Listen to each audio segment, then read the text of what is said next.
From the time an American child reaches the 6th grade, they are taught that the key to success in life is to do well in high school so that they can get accepted to the best possible college. The better grades they get in high school, the better college they will have an opportunity to get into. They are taught that if they get into a great college and get their college degree, any type of job they desire in the field of their choice will be there waiting for them. After getting their dream job, they will be able to buy any car and house they desire, start their own family, and live the American dream. Most Americans today have an expectation of future economic success simply by obtaining a college degree. The entire purpose of elementary school is to prepare students for high school, and the entire purpose of high school is to prepare students for college.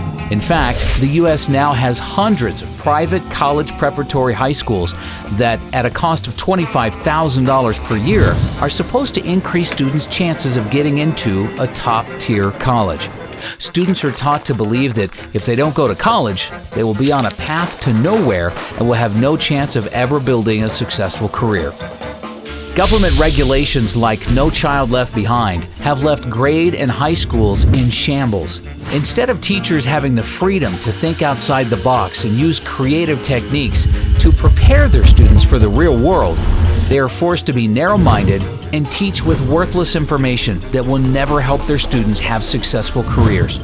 Today, there are no high schools left in America that teach students the knowledge necessary to start their own business, invent their own product, or even how to use the internet and other free resources to become educated about things without attending college.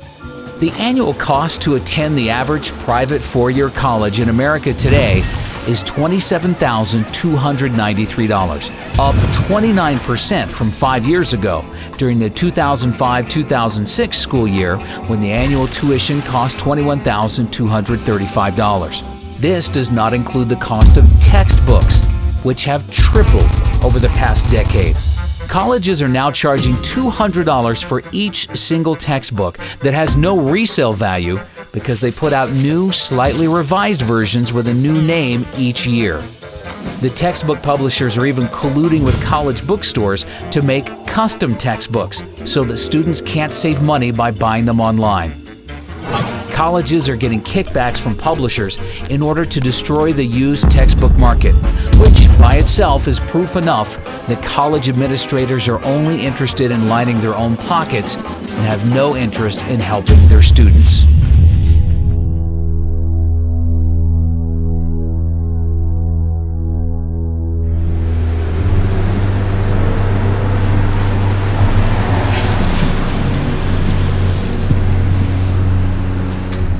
You have to have a certain kind of brain to understand the dead language that they write in textbooks. But they brainwash you from a little kid up so that you buy into the system and you get good grades and you study hard and then you become a member of the total system. No freedom. You don't know how to think, because they told you how to think their way. College tuition has seen 5.15% annual price inflation over the past 5 years. This is despite the fact that U.S. real estate prices are down 26% from their peak in July of 2006, and the Dow Jones is down 18% from its peak in October of 2007. Even oil is down 38% from its peak in July of 2008. During the financial crisis of 2008, Americans lost $10.2 trillion in paper wealth, and college is the only thing in America, besides the cost of health care, that did not at least temporarily decline in price. Inflation has made it impossible.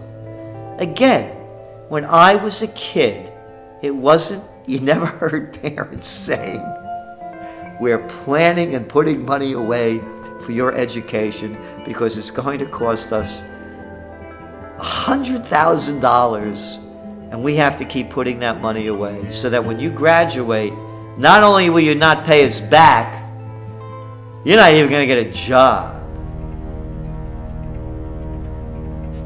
Over just a 2-year period from December of 2007 through December of 2009, 8,363,000 jobs in America were lost, or 6.1% of total jobs.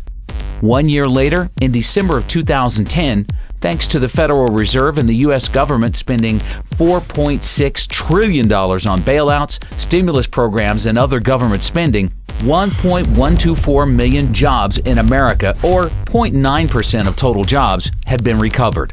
That is over $4 million spent for each job created. As we move deeper into this Great Recession, that we believe as inflation continues to skyrocket, the reality of a Great Depression will come in, because people will realize that all that worthless money you have can't buy you much of anything. You're going to see more and more people, as they're already doing it, believing that by going to college, that's going to be their passport to the future. It's not what it used to be. A degree, a college degree, a BS, what does that buy you? And I love the mentality.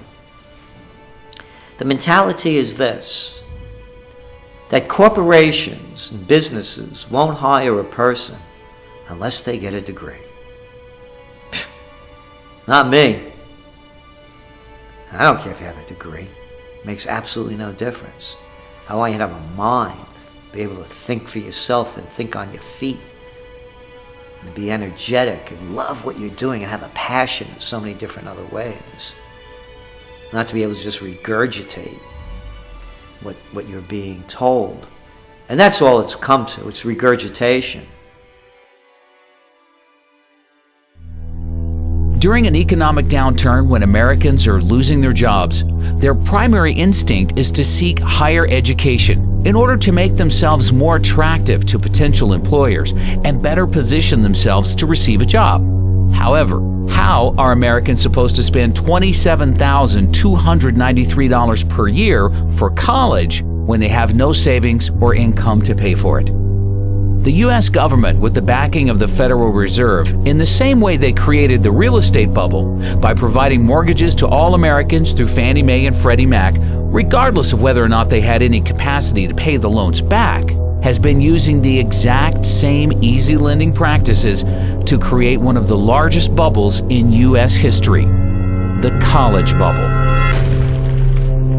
College students borrowed $106 billion in total student loans for the 2009-2010 school year, up from $96 billion in 2008-2009, $94 billion in 2007-2008, $87 billion in 2006-2007, and $83 billion in 2005-2006. Total student loan debt in the U.S. currently stands at $830 billion and now exceeds credit card debt.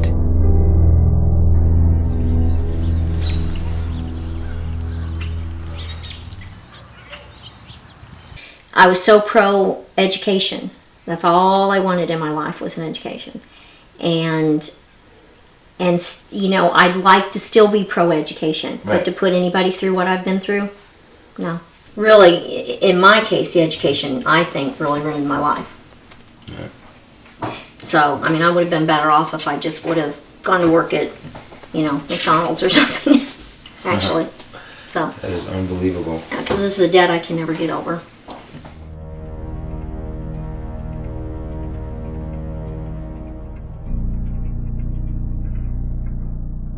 The U.S. government created Fannie Mae and Freddie Mac in order to make housing more affordable, but instead, their actions drove housing prices through the roof and made buying a house impossible for most Americans unless they took out no-money-down teaser loans with interest rates that substantially increased after a year or two.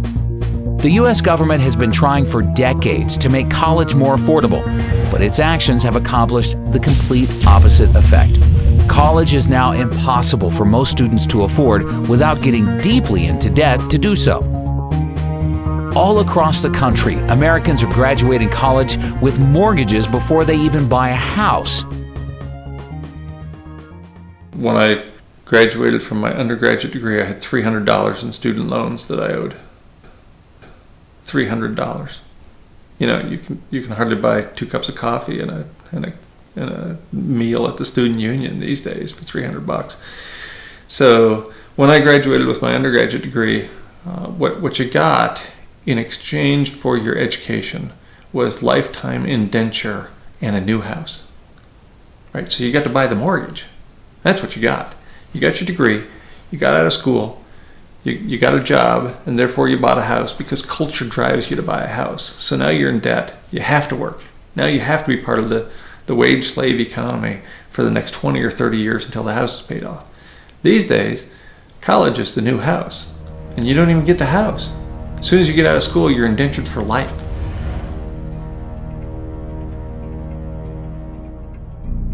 When you started taking out loans, what kind of debt did you end up getting into, and how much have you been able to pay off, and how much do you still have? When I walked out of dental school, I was $136,000 in debt, and I have paid in close to $100,000 right now.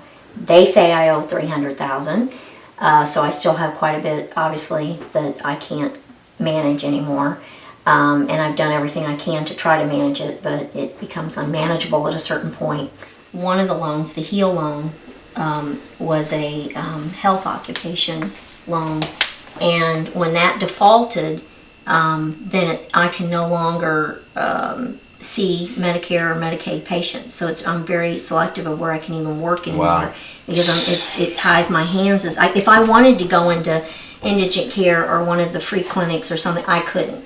Right. When I was first told this, I was told by my attorney that I would not get Medicare or Medicaid. I said, well, okay, there's not much I can do.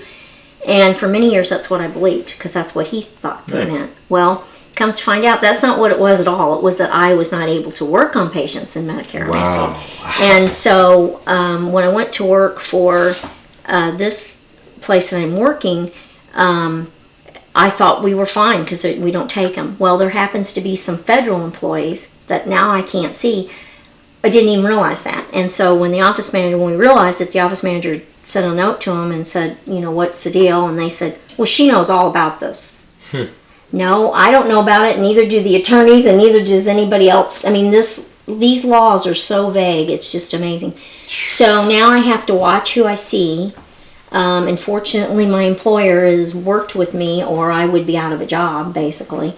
But they're very vague, and they keep you in the dark. They don't really try to help you or figure any of this out. They don't work with you.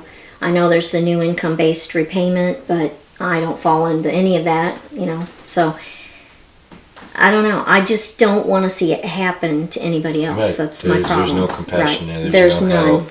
No help, no compassion, nothing. They're just vultures.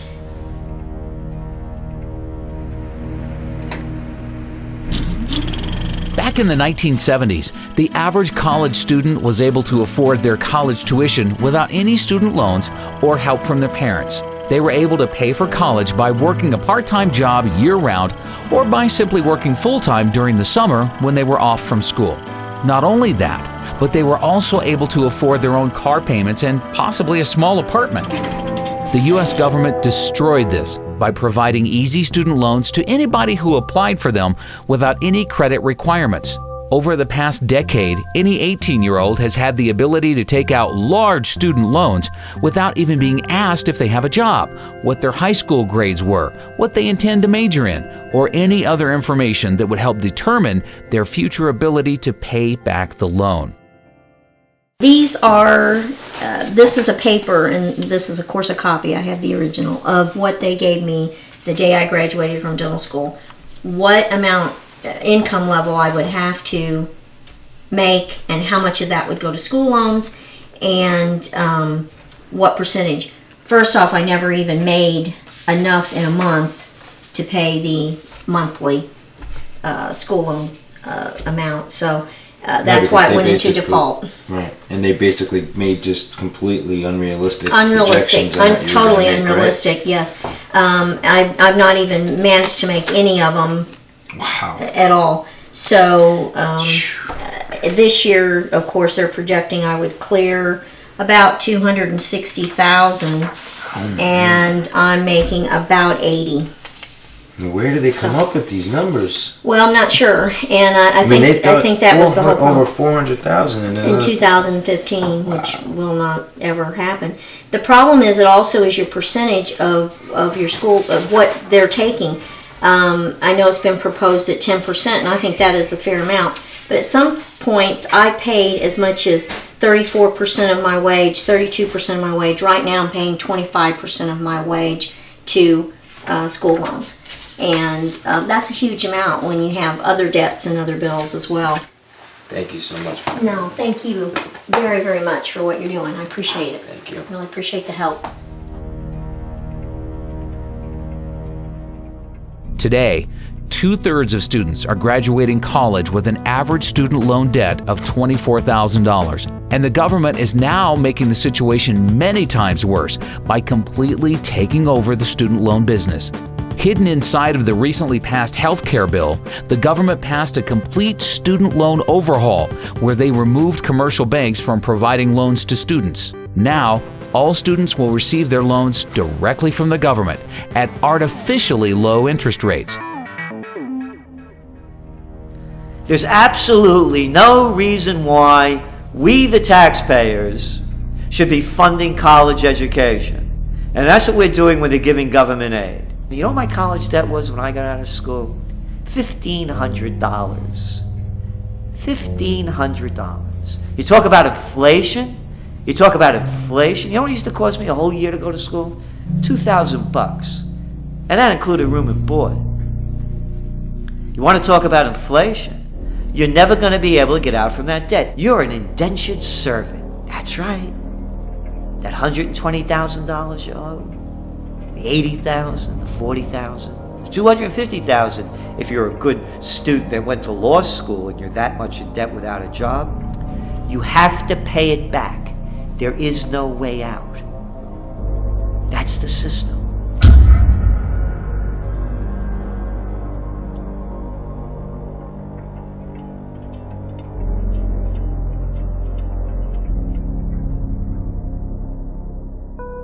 One of the unintended consequences of the Wall Street bailouts of 2008 is that now most American students believe that if they take out loans to attend college but can't find a job to pay them back, they will be bailed out by the government and have the loans forgiven. NIA believes this is indeed what will ultimately happen, and therefore it will be U.S. taxpayers who end up paying for the artificially inflated, sky-high tuitions for all college students who can't or choose not to repay their loans. It won't only be taxpayers who suffer. All holders of U.S. dollars worldwide will ultimately pay for everybody's student loans, as the Federal Reserve is likely to print the money to make up for these bad debts, which will lead to hyperinflation and a worthless U.S. dollar. Many students are outright abusing the system. Although government student loans get sent directly to the college or university to pay for a student's tuition, private student loans that are guaranteed by the government usually get sent directly to the student in the form of a check. NIA has been hearing countless reports of students using this free student loan money to buy food, electronics, clothing, jewelry, even cars. The friend of one NIA member used his student loan money to rent and furnish a fancy apartment in Manhattan and didn't even go to college. Even when the loan comes directly from the government and goes straight to the college, there is often thousands of dollars left over each semester after tuition is paid for. This extra money then gets dispersed directly to the student in the form of a check. There is an epidemic in America of students using their student loan money for non-educational purposes, and absolutely nothing is being done to stop this from happening. This is complete insanity, and all Americans will pay for the madness in the very near future. One NIA member from Kansas City, Missouri, has a wife who was one semester short of obtaining her teacher's degree. Instead of borrowing the $8,000 required for tuition at Northwest Missouri State University, she took out a government student loan for $13,000 and used the extra $5,000 to buy a used car. Unfortunately, shortly before graduating, Kansas City closed several schools and laid off 300 teachers. She is now working at a school cafeteria for $8.50 an hour. Although she was required to make monthly payments of $146 for 10 years, after calling the government student loan office and inquiring about their income-based payment plan, they agreed to reduce her monthly payments to $0. With all the modern technological advances the world has been experiencing in recent years, the cost of a quality college education in America should be getting cheaper.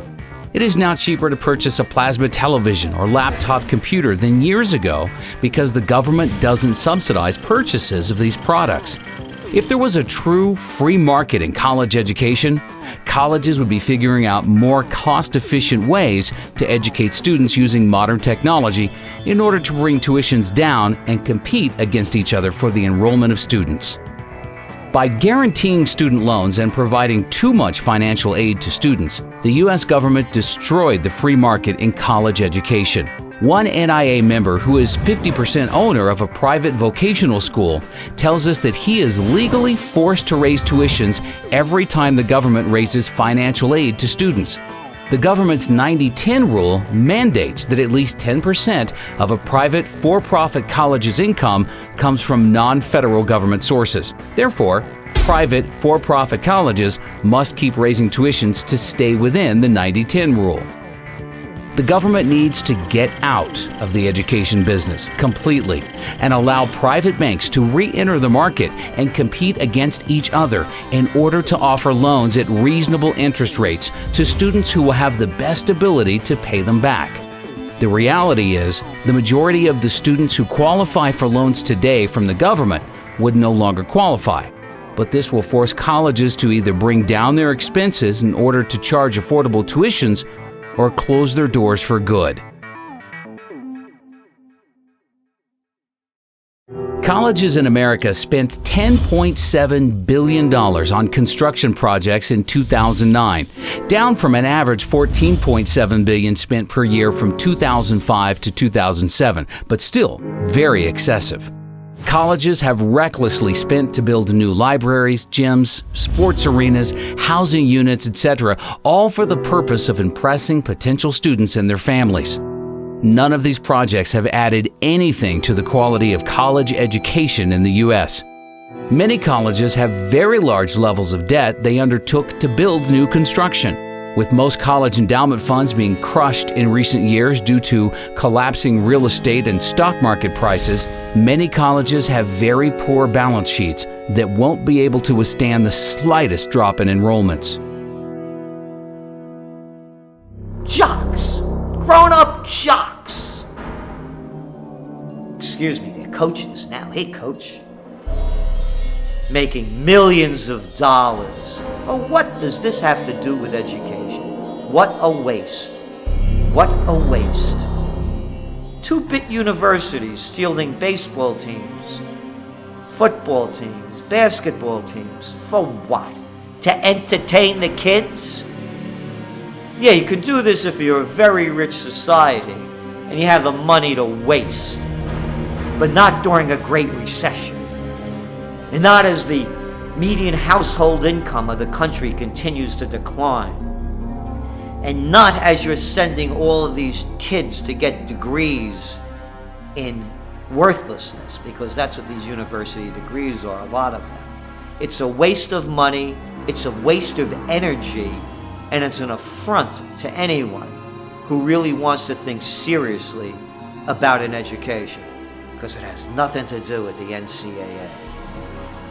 We are sort of seeing the perfect storm. We have seen all this construction the past few years, and if you're a college president, putting your name on a building is quite nice.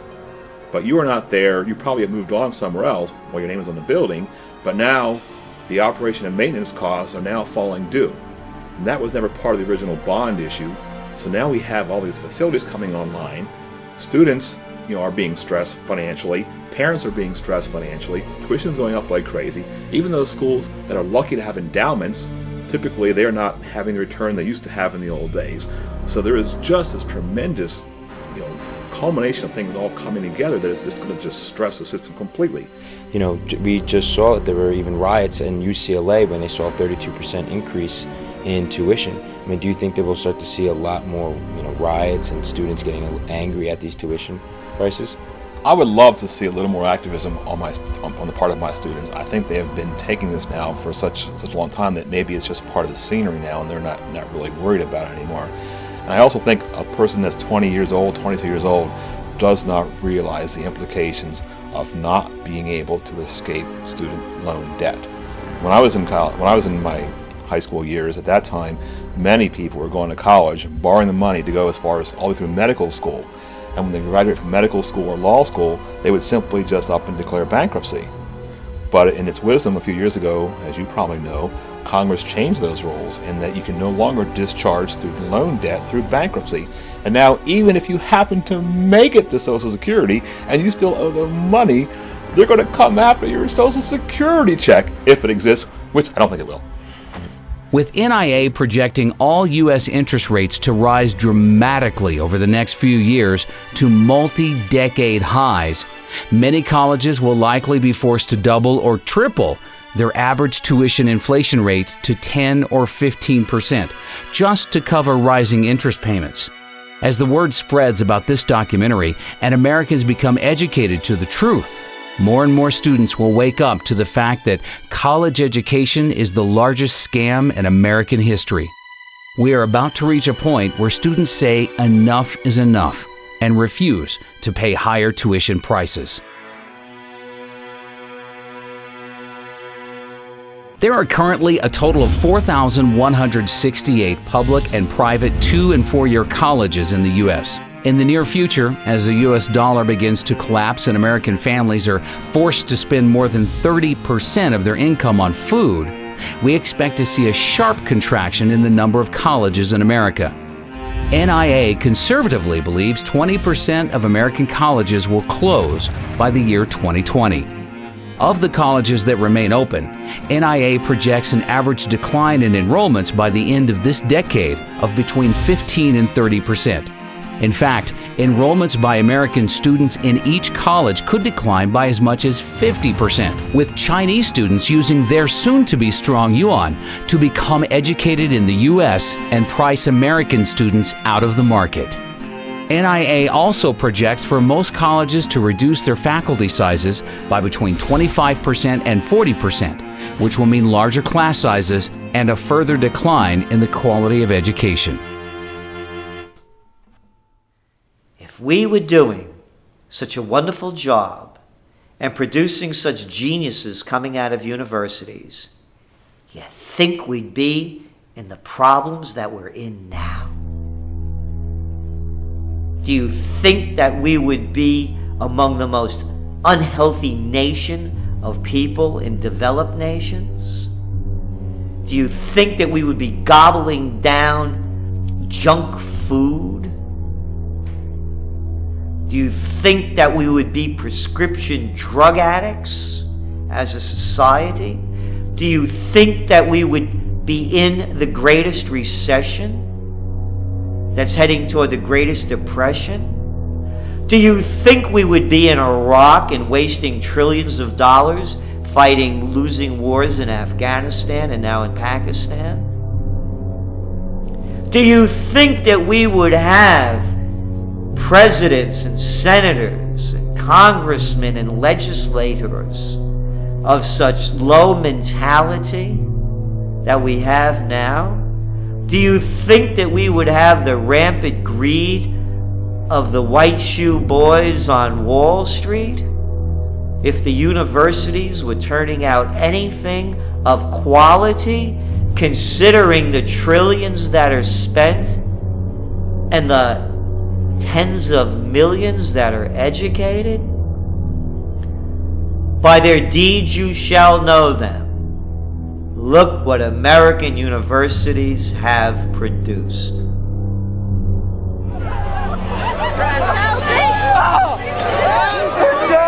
The simple truth is, any American high school student who has any savings put away that they are planning to spend on college would be much better off simply investing this money into physical silver.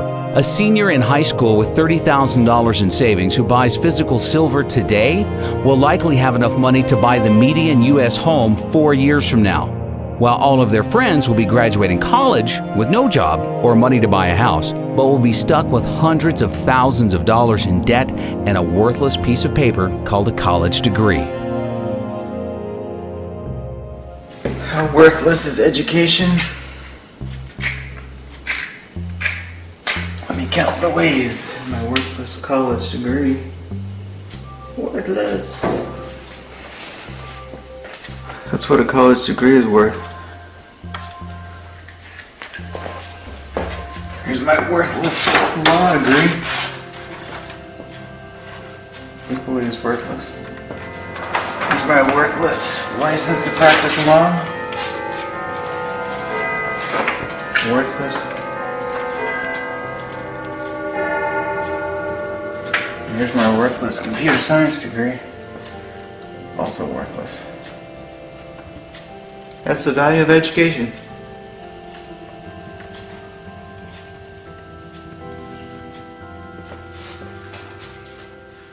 If somebody were graduating from high school today and wanted to know whether they should go to college, I would say they should run, not walk away from college, because the industrial age doesn't have long to go.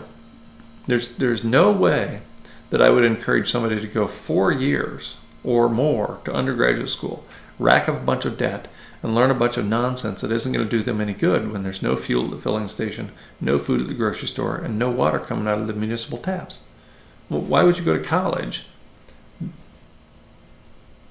to go into a huge amount of debt to get nothing in return, not even something that might facilitate your survival, much less your ability to thrive?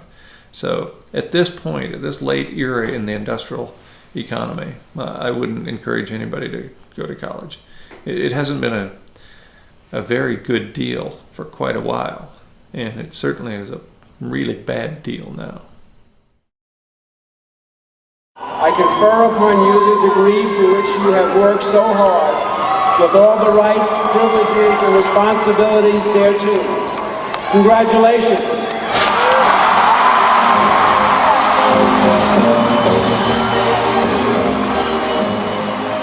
As fast as college tuition costs are rising, the value of a college degree is declining even faster. The youth in America today need to be taught to think for themselves and realize that there is no value to having a college degree if everyone else has one. I was in the student union where graduation was about to take place, and they had a series of plaques on the wall. And they listed all the students who had graduated with a 4.0 grade point average. And the first plaque had, all the plaques were basically full of names. But the first plaque had the first 50 or 60 years of the university represented. To fill that plaque with the 20 or so names on it required 50 or 60 years of higher education. Of course, in the most recent 5 years, there are multiple plaques for every year. We're churning out 4.0 students at the rate of a couple hundred a year. That used to mean something.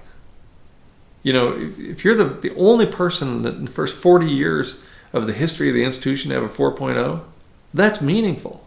Now everybody's a 4-point student. Our standards have fallen so profoundly that anybody with a heartbeat can get a 4-point average. It's just absurd. The U.S. Bureau of Labor Statistics reported in April of last year that as of October 2009, 70.1% of 2009 high school graduates were enrolled in colleges or universities, an all-time high since they began keeping this statistic, and up from 68.6% of 2008 high school graduates enrolling into college. In other words, there is no longer anything special about a college degree in America if 70% of everybody else is also attending college to receive one.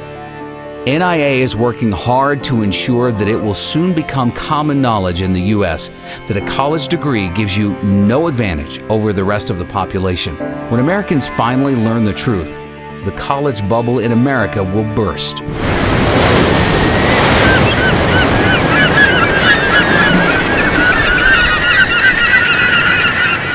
College enrollment has been increasing really since the late 80s.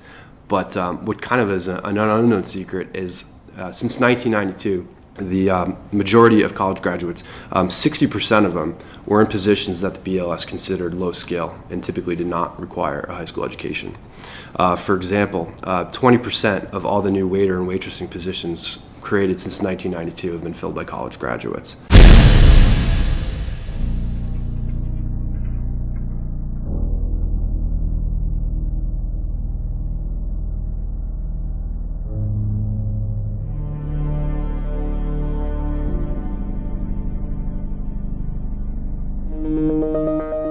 Of the 29.9% of recent high school graduates not in college, 70% of them were able to successfully find jobs without a college degree. These Americans are already building important workforce experience, which NIA considers to be far more valuable than any piece of paper. By comparison, only 42.1% of recent high school graduates in college have a job. And most of these are part-time jobs where the students are building very little workforce experience. The 57.9% of students in college without jobs, not only are they wasting their savings and getting deeply into debt for a worthless piece of paper, but they are losing out on valuable income they could have been earning during those 4 years.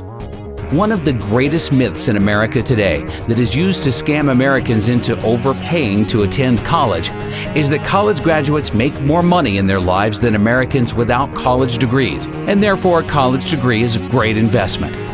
According to studies from biased organizations like the College Board, Americans with college degrees will earn $1 million in additional income over their lifetime compared to high school graduates with no college degrees. You know that college graduates earn $1 million more on average than those without a degree? Graduates from four-year colleges earn nearly an estimated $1 million more. Most colleges and universities in America use this $1 million in additional income statistic to hype and sell their product. It has been repeated so many times that it's just about been accepted by all with nobody questioning its validity. However, for any student thinking of attending college, they need to consider the facts surrounding this number and compare it to the true cost of attending college. With the cost of annual college tuition now at $27,293, if we assume continued 5.15% college tuition inflation over the next 4 years, the average cost for a student entering college now to receive their bachelor's degree in 4 years will be $117,900. Therefore, even with the current college inflation crisis, an expenditure of $117,900 on the surface seems like a good investment if the return will be $1 million. The secret truth is, most college students do not receive their degree in 4 years. The Americans who are earning $1 million more in their lifetimes are actually spending an average of 6 years in college before receiving their degrees. Therefore, assuming continued 5.15% college tuition inflation for years 5 and 6, the total cost for the average student's degree in order to earn their $1 million in extra income will be $186,349. For those who borrow that full amount and pay it back over 10 years at a 6% interest rate, the additional interest expense would be $61,914, bringing the total cost of the degree up to $248,263. Then you need to consider the matter of lost income. The average high school graduate who finds an entry-level job without a college degree earns $35,400 per year over the first 6 years. For the majority of college students who don't have jobs, they are losing $212,400 in income over their 6 years in college. Combining the expected cost to attend college for 6 years with potential interest expenses and lost income, and now we are at a total cost of $460,663, all for the hope of earning an extra $1 million over a lifetime. Another important fact is, all of the reports that show $1 million in extra income for college graduates over high school graduates include students who receive GEDs as being high school graduates. Most GED recipients weren't motivated enough to graduate high school and therefore shouldn't be included in these statistics as real high school graduates.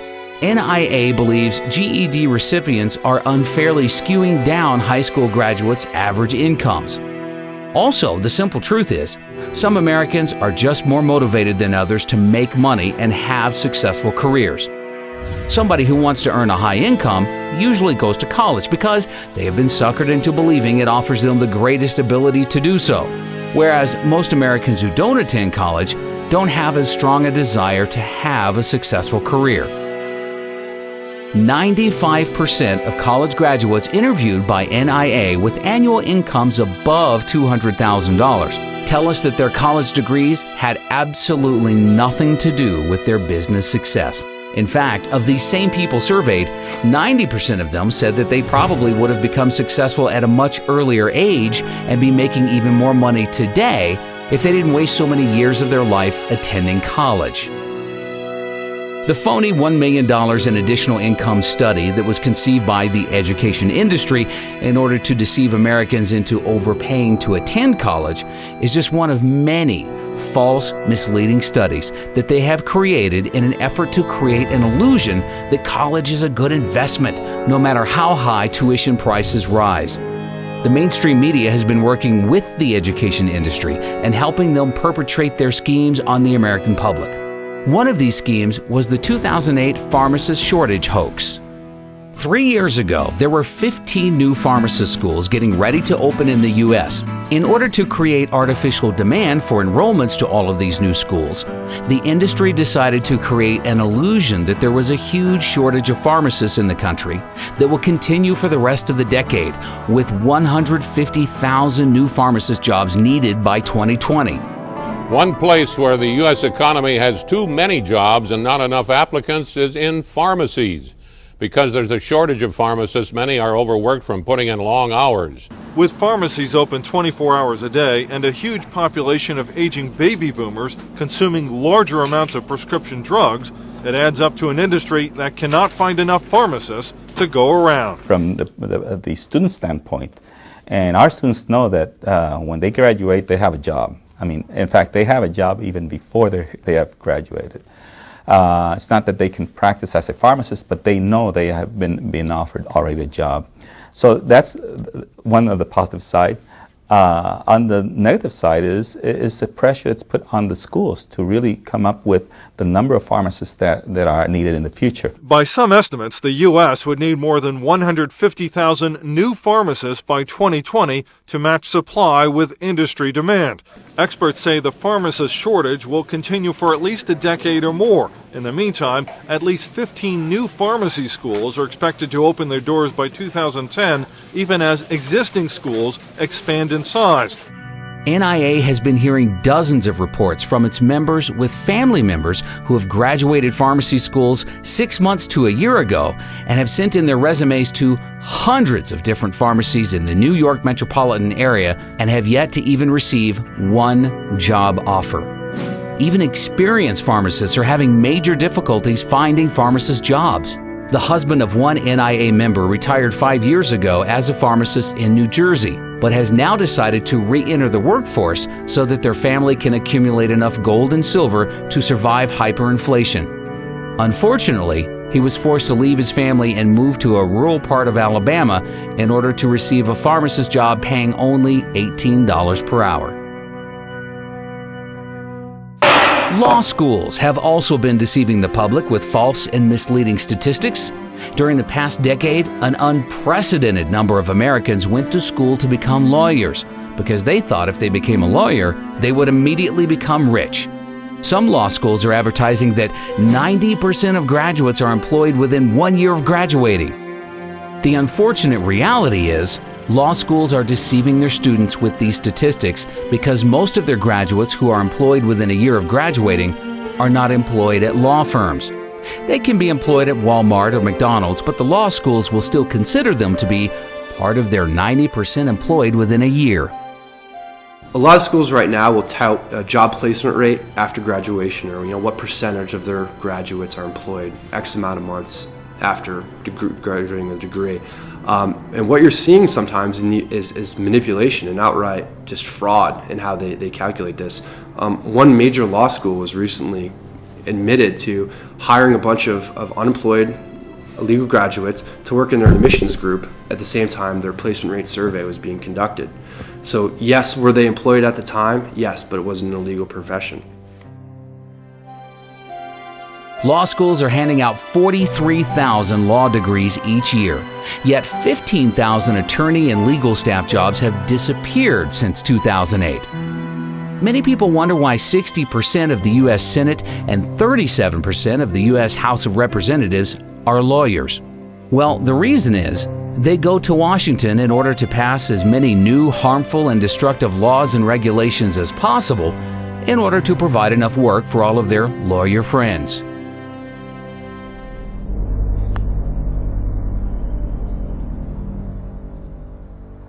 So I decided to go to law school. I went to Chapman University School of Law. I graduated in 2005 and passed the bar in 2005, July of that year. And overall, I did not have a good experience in law school. In fact, the first week going into law school, it was not at all what I expected. I thought that the law was to promote freedom and liberty and justice. And in fact, what I realized shortly after entering law school is what the law has become is an excuse for bureaucrats to regulate just about every aspect of our behavior. All of the needless legislation that is passed each year in order to provide work for lawyers has the devastating unintended consequence of destroying what little is left of the free market. Small businesses are the backbone of the U.S. economy, but it is now nearly impossible for a small businessman with limited financial resources to build a large, successful corporation in any sector because their legal costs would eat up all of their capital needed for research and development. Lawyers do very little to add real value to society. In fact, most legal and financial related service jobs on Wall Street are made possible solely due to inflation. It is because of the Federal Reserve's 0% interest rates and trillions of dollars in bailouts that all of these jobs exist. But these jobs only exist because money is being stolen from middle-class goods-producing workers and being redistributed to non-producing workers on Wall Street. A lot of people that I graduated with found law to be very similar to how I found it, and that is, it wasn't really about helping people or benefiting the community. It was really just a system whereby bureaucratic lawyers make money trying to interpret complex statutes that really serve no purpose. There is a law for just about everything. You want to marry somebody who you love, you have to get a license to do that. You want to develop the real property that you purchased, you have to go to the city and get permits and licenses to do that. You need permits and licenses to do just about everything that should be legal because you're not hurting anybody else. To start your own business, you need a business license, you need your taxpayer ID number, you need all kinds of things just to get up and running. And so all these restrictions and laws and statutes, a lot of them which are not even passed by Congress, they're simply passed by administrative bureaucracies, they hamper the economy, they hamper economic growth, and they actually act in a tyrannical sense against people starting their own businesses and providing for themselves. 75 years ago, agriculture made up 28% of the U.S. GDP.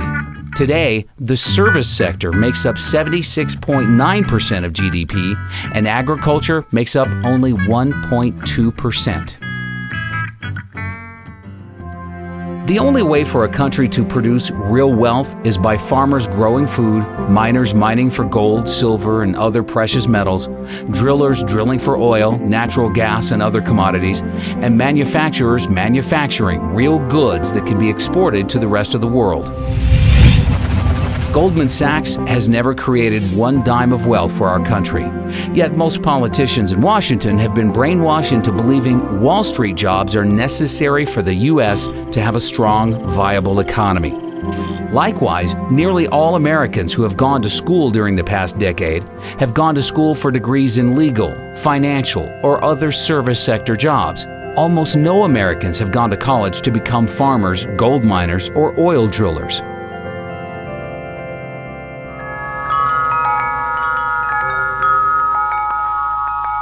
You can go to college and learn from somebody that doesn't have a farm, and they'll give you an ag business degree. You know, most of the people teaching college don't have a farm, don't know how to manage it, and don't want a farm. I say if you want to learn how to do something, try to study under the person that can do it the best that he can do. There are jobs everywhere. You have to create a job. You don't get a job, you make one. Americans have taken food for granted for far too long because Americans have been able to buy food at artificially low prices, with the average American family spending only 10% of their income on food. However, on October 30th, 2009, NIA published an article predicting inflation would appear next in food and agriculture. NIA said, a worldwide shortage of farmers combined with food inventories falling to record lows is setting up the perfect storm for an explosion in agriculture prices.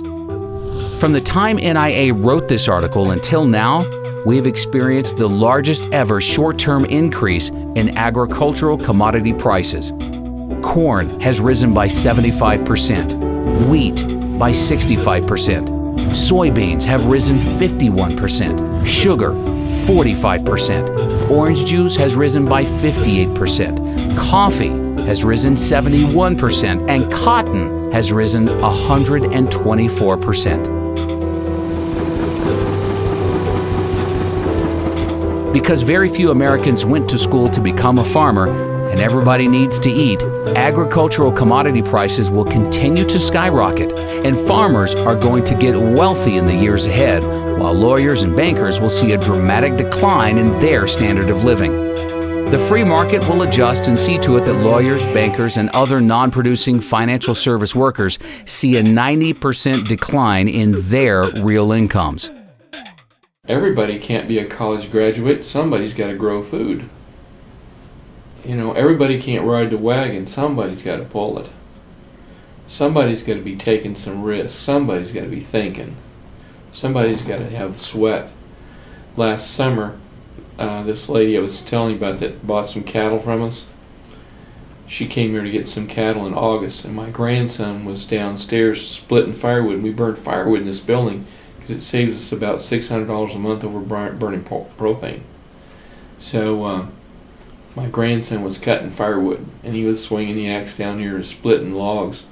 And it was August, and it was about 95 degrees, and she came in here to sit down, and she says, there's a kid down there cutting firewood. Said the sweat's dripping off of his nose. Said, what'd he do wrong? He didn't do anything wrong. It's his job. He's cutting firewood. That's her grandson. He's 14. He'll cut, 6 cords of firewood a day. That's what he does. The only thing that has been supporting the U.S. service sector economy for so long is the U.S. dollar's status as the world's reserve currency and the world's willingness to hoard trillions of dollars in U.S. dollar reserves in order to trade oil and other valuable commodities. The U.S. dollar became the world's reserve currency because it was backed by gold and the U.S. had the world's leading manufacturing base. Today, the U.S. dollar is a fiat currency that is backed by nothing, and our manufacturing base has been rapidly deteriorating, with most of the products the world buys now made in China and other Asian countries. The Federal Reserve just announced that it will print another $600 billion, which will dilute the purchasing power of the U.S. Treasuries held by our creditor nations and cause them to soon abandon the U.S. dollar as the world's reserve currency. The entire U.S. economy is a Ponzi scheme that is dependent on the rest of the world continuing to buy larger amounts of U.S. treasuries. Pretty soon, not only will the world stop buying our treasuries, but they will dump the treasuries they already own. All of our deficit spending will have to be paid for by outright money printing. Although the government and media would like you to believe the U.S. economy is going through a recovery, the truth is, the U.S. economy is on life support. It is impossible to have an artificial boom created by artificially low interest rates from the Federal Reserve without a major depression afterwards. The U.S. real estate bubble was the largest artificial boom in history. The panic of 2008 was the free market trying to correct the imbalances with a bust. But the Federal Reserve prevented a necessary depression from happening by taking trillions of dollars of worthless assets onto its balance sheet. None of the imbalances have been fixed, and the real depression is still to come. But unlike the Depression of the 1930s, which saw falling prices, the upcoming depression will be a hyperinflationary Great Depression, with prices for food, energy, and everything else Americans need to live and survive soaring through the roof. All young Americans today should be entering the workforce as soon as possible in order to generate enough income so they can accumulate physical gold and silver. When the US dollar collapses, only those with gold and silver will be able to buy food and other goods needed to live and survive. Those with the most gold and silver will have the best chance of surviving the upcoming collapse of the US dollar. Our country needs to wake up to the reality that the world is changing and Americans will need to undertake new methods of survival. The American mindset has become so obsessed with the belief that college is the key to success that by the time most people wake up to the truth, it'll be too late. One NIA member recently took his son to the doctor, and the doctor asked his son if he was going to attend college. After his son said he doesn't know what he wants to do, the doctor went on for 10 minutes praising the virtues of a college education. Our member then explained to the doctor the realities of our new world and how college is a scam and no longer worth attending. The doctor didn't know what to say except, well, over time, college graduates make more. NIA believes that the future of education is over the internet. Americans today can purchase just about any type of product they want over the internet for substantially less than they can find it in a retail store, because online retailers have substantially less overhead costs. Walmart's biggest competitive threat today is not Target, but is actually Amazon.com, which now has a $79 billion market cap and is fast catching up to Walmart's $204 billion market cap.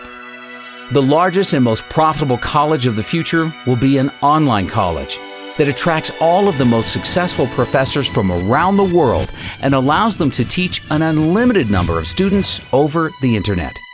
Students will have the opportunity to be taught by the very best in any field of their choice from the comfort of their own home. They will receive a much higher quality education for only a small fraction of the cost of attending a traditional college. By the end of this decade, NIA expects online colleges to gain at least a 25% market share of the total higher education industry. Well, you actually also teach online courses as well. I mean, do you think that that's the future, online learning? I think the future actually is online learning. If the grid can stay up, which I hope it does, I think most people have an interest in seeing that happen. So I think a lot of things could fall apart before the grid and the internet does. So I think that's the way. I always ask my students, does it really make a whole lot of sense for all 20 of us to drive here every Tuesday and Thursday to get together to talk about digital media stuff, when we really could do this with a little bit of re-engineering and actually have, instead of all of us coming together, if I came to you wherever you were? I think that's a model of the future. If you figure out each student probably spends 2 gallons of gas a day to come to class, times 20 students, times 15 weeks, add up how much gas that is and how much that costs. Who wouldn't want to have that money back, especially over a couple of semesters? Especially now because we have a much richer media environment to use for teaching and learning. I can now embed videos in my classes. I can bring in things like the National Inflation Association videos to my classes. I can bring dynamic, compelling things to my class that even in the old days, if I was really a compelling speaker, it's far better now. So even a mediocre professor like me can make my class rich and interesting, even in the online environment. You tell me the difference about sitting in an auditorium in NYU with 1,000 other people or sitting in front of your screen and listening to a professor. What's the difference? Look what's going on in India. They estimate some 500,000 Indians have gotten university degrees in engineering through online. Interactive view is what I called it back then. And how many did we turn out in the USA in the same period? About 150,000. It's the future. The future is now. But they're holding us back on real internet learning, real digital online learning, because of the people that want to control the system. the ones that want to have the tenure. The whole college industrial complex. That's all it is. It's a racket. Just like war's a racket, colleges have become a racket. While millions of Americans are at home right now wondering why are food and gas prices going through the roof, there is a small group of U.S. citizens that are preparing right now for the collapse of the U.S. dollar. These select few Americans will not only survive the upcoming hyperinflationary crisis, but they will be positioned to prosper and become wealthy as the rest of America is going to go broke.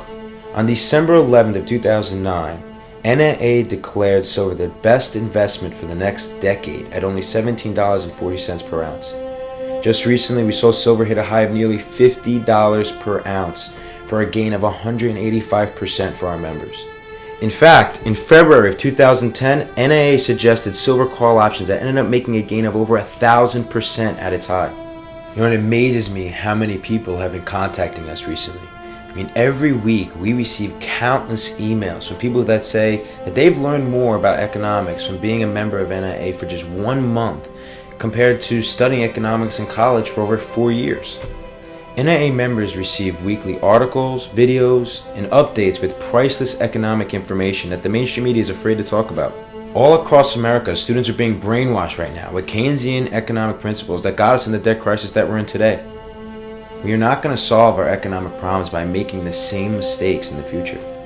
After the financial crisis in 2008, the U.S. should have went through a much-needed recession, where we saw the free market rebalance our economy from the ground floor. That way we would have built on a solid foundation, saw a real recovery with real economic growth in the future. A record 44.2 million Americans, or 14% of our population, are on food stamps right now to put food on the table. I mean, with the government about to go bust, these entitlement programs are a thing of the past. You know, 2/3 of Americans are getting ready to retire and actually believe that Social Security is going to be able to support 50% of their income. I mean, let's face it, retirement in America is also going to be ancient history. Even Americans that have millions of dollars in the bank will soon go broke. The new wealthiest class of Americans are going to be the ones that become educated and start learning about the truth about our U.S. economy. Start thinking for yourself. Sign up and become a member of NIA for absolutely free at inflation.us.